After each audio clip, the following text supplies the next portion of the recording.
Grab your helmets, ladies and gentlemen. SpaceX has just taken a huge step toward putting people back on the moon. On September 12, 2024, the commercial aerospace company conducted the very first commercial spacewalk in history, and along the way made vacationing on the moon a much closer reality than it has ever been before. Welcome to the door to the universe. Don't forget to subscribe to the channel as we take a walk into the final frontier. 2 days before the now famous spacewalk, SpaceX launched the first Polaris Dawn mission into low Earth orbit. The mission would conduct numerous studies over the course of the next 5 days. In the spirit of the company's leader, Elon Musk, they wanted to push the envelope further than ever before, stretching the boundaries of what is considered possible for a commercial spaceflight. The mission was both manned and financed by American businessman Jared Isaacman, an entrepreneur and pilot who has worked with SpaceX before. The mission objectives of Polaris Dawn were many, but can be broken down into a few categories. First, they aimed to achieve the highest Earth orbit ever flown. This would allow them to study the effects of spaceflight and space radiation on the human body. They would be spending some time in what is known as the Van Allen radiation belt, which is a layer of energized particles produced by solar winds that become trapped in Earth's outer atmosphere. Their effect on satellites has been documented, and this mission would help shed light on how this radiation belt would impact astronauts as they pass through it. Next, they would be the first crew to test the Starlink laser-based communication system in space. This is expected not only to be helpful in maintaining and improving the system, but also in implementing it effectively in the event of missions to the moon and beyond. Musk has said in the past that he wishes for SpaceX to send missions to Mars, and this communication system would be integral to such a mission's success. Third, the Polaris Dawn mission intended to research the effects of spaceflight on the human body overall. Not only would they be studying the effects of orbit on the body, but attempting to determine the impact long-distance flight might have on an astronaut during a flight beyond the moon. In the past, astronauts have noted the effect of things such as decompression sickness, but that and other gravity-related changes have not been observed with long-term space travel in mind. Other elements of space travel and how they might be compounded or otherwise changed during the long flight to Mars were taken into consideration and examined, such as multi-omics, the impacts of disease in space, and space-associated neuroocular syndrome, or SANS, which includes a whole host of changes that occur in the body the longer one is subjected to low gravity.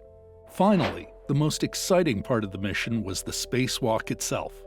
At approximately 435 miles, or 700 kilometers above the Earth, the very first commercial spacewalk was conducted. Jared Isaacman exited first, followed by Sarah Gillis, becoming the first 2 non-government individuals to conduct such an excursion in space.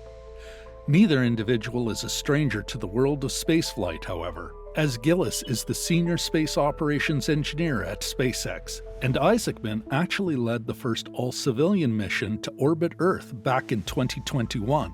At approximately 7 a.m. Eastern Standard Time, as the eastern United States was waking up and enjoying the sunrise, the crew of Polaris Dawn mission was experiencing something extraordinary. You see, this was not just any spacewalk. A regular spacewalk by itself is extraordinary, certainly, but this one was different from the beginning. You see, the vehicle, the Crew Dragon, does not have an airlock for events like this. When NASA plans on performing spacewalks, they send vehicles that have an airlock that allows the astronauts to leave the ship without depressurizing the entire cabin. Crew Dragon does not currently have this feature, so before the walk even began, the astronauts were all up early, donning pressurized spacesuits and preparing for the beautiful yet unforgiving vacuum of space. 2 of the 3 crew members exited partially to perform various mobility and suit tests, while pilot Scott Poteet stayed inside to man the controls of the ship. The pair relayed the results back to the crew back home in real time, resulting in cheers and celebration at the SpaceX facility. In doing so, Gillis not only became one of the first private citizens to experience a spacewalk, but also became the youngest person to ever do so at only 30 years old. Now, why did they need to test the suits in the first place? Well, there are some very important differences between the sleek SpaceX spacesuit design and the classic suit used by NASA. NASA's design is meant to be more rugged and able to take more of a beating when venturing outside the spaceship or walking on the moon. SpaceX's focus, as it tends to be, is how the suit functions during long-term space travel. While NASA built a suit that was designed for lunar study missions, SpaceX is thinking further, much further. The SpaceX suit is designed to make it to Mars. Similar to the Project Mercury suit worn by John Glenn in the 1960s, the SpaceX suit is more of a flight suit that has spacesuit capabilities.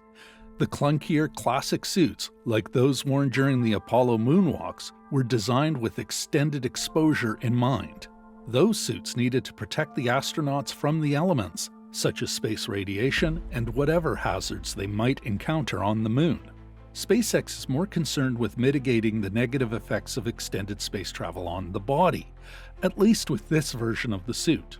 They do not need the extended life support capabilities of the NASA EMU suits, but finding a happy medium between the ability to perform heavier duty work and having longer spacewalks while still supporting long-term flight is obviously on the minds of the suit engineers at SpaceX.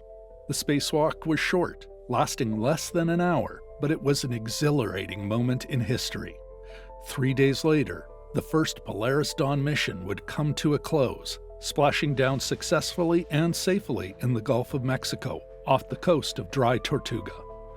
Interestingly, even this final element of the journey was not without historical significance, as this was the first time SpaceX aimed for a splashdown in this location. Due to poor weather forecasts, SpaceX was forced to direct the astronauts' return to the surface to a new spot. With the first mission a resounding success, Isaacman and the SpaceX team have plans for 2 more manned missions under the Polaris Dawn umbrella so far, but dates and crews for these journeys have not yet been announced. When they are, you can be certain that we will be here watching excitedly with the rest of the world, as the science fiction of long-distance space travel begins to hop off the page and screen and into reality. Remember to drop a like on this video and check out all the other cool stuff we have on the channel. This is the door to the universe, and thank you for watching.